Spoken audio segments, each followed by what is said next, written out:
I'm David Griffin. It's the 14th of August 2018. I'm here at Darley Abbey Cricket Club and I'm talking to John Taylor. John, thanks very much for joining us. We're here today. We've got a game going on in the background. You've just been scoring it actually in the scorebox. It's the Derbyshire Disabled Cricket Club. And I understand that you've got a son who plays in this. That's correct, yeah. So how did he come about to be a member of this cricket club? He went to a special school. He's a lad with special needs. And he was doing a PE lesson one day. He'd never played cricket in his life. And they said, let's play cricket. So his teacher chucked him a cricket ball. He'd never bowled a cricket ball in his life. And he bowled a PE teacher out. What age would he have been then, John? He was 15. Right. So he'd never played cricket? He'd never played any interest in cricket? No, he'd seen it on television and everything else, but he'd never actually played, apart from a bit of beach cricket, something like that, but never played it as a game, sort of, not really. So what was the journey from there then, in bowling the PE teacher to being part of this cricket club? The PE teacher said that they were he'd heard that they were setting a club up down here. So he put us in touch with Paul. Yeah. And we came down one evening, and the rest is history basically. He sort of got on well, he enjoyed what he was doing. And we used to train with Nottinghamshire for the first year. This was in 2005 when they first set up. Yeah. Through the winter, and we went there, and then he played in the Notts team for the first year because there wasn't a competitive team here. And we went all over the country. Really? And we've been down to Dorset, Somerset, all over the place.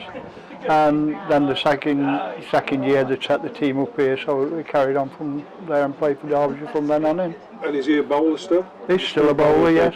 He's still bowling people out.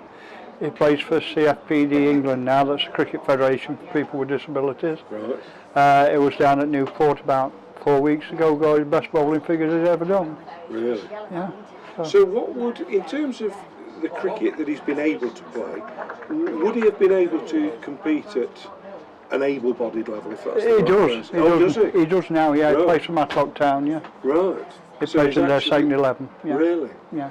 So you must be very proud of the fact Oh, that yeah, he moved into that sort of kind of mainstream, if you like. He started playing in mainstream cricket for Selston Town first, played for them for 2 years, and then he sort of dropped off for a little bit, and then he decided he wanted to play again. So we went down to Matlock last year, and he played in their midweek 11 last season, and he started the second team up this year, so he's played in their second team.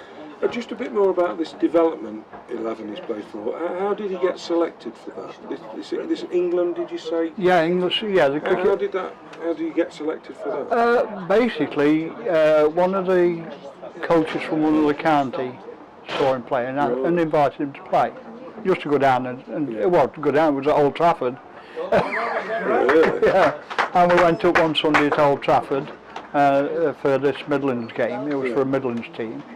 And the CFPD England manager was there, and he asked him to play from then on, and he's played ever since.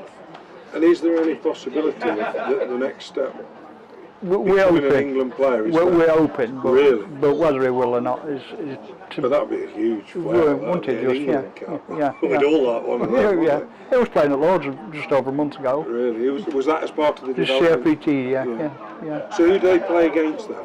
Wales, Scotland.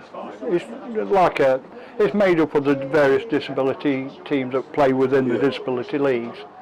It's Wales and it's Scotland normally. One of the things that Paul talked about was, Paul Rowe, was the fact that this is just a cricket club. Yeah. It's just run on the same lines. But have there been challenges for you over the years because of your son's disability? Because Martin has some emotional disabilities as well as learning disabilities. Yeah. And we played in a semi-final a few years ago now at Leamington Spa, and they had to have a bowl off, and he was one of the bowlers, and they lost it. It was in floods of tears. So then you've got to sort of lift them back up again. These challenges, of course there is. That's life, there's challenges in life. And his challenges are slightly different to others, but you still have to. I suppose it's easy for those of us who are able-bodied to perhaps, I don't want to sound patronising, but it must be hugely rewarding to see somebody who 20, 30 years ago wouldn't have been able to be part of mainstream cricket. No, he would never have played now be able to do so, yeah. And to really enjoy it and hold his own, basically. Yeah, clearly. Yeah, yeah. So your own role then, how did you get involved as a parent? Yeah, I was as a parent, and being as one of the first parents, I was on So what are your jobs here? Basically I collect the subs, do the scoring, a taxi driver for one or two other players, you know, whatever he's doing. Well, the subs collector is usually the most important person in the club, isn't it? So how old is your son now? He's 28 now. Right, so I'll tell a lie, 29. So a lot of years left in him, really. Oh yeah, recreational cricket. Oh yeah, he'll play for a long, long time. Yeah. Well, it's been absolutely fascinating, John, albeit a short interview, but really, really interesting. I'm very grateful for you to No problem give at all. us your time. Thank you. Okay, cheers.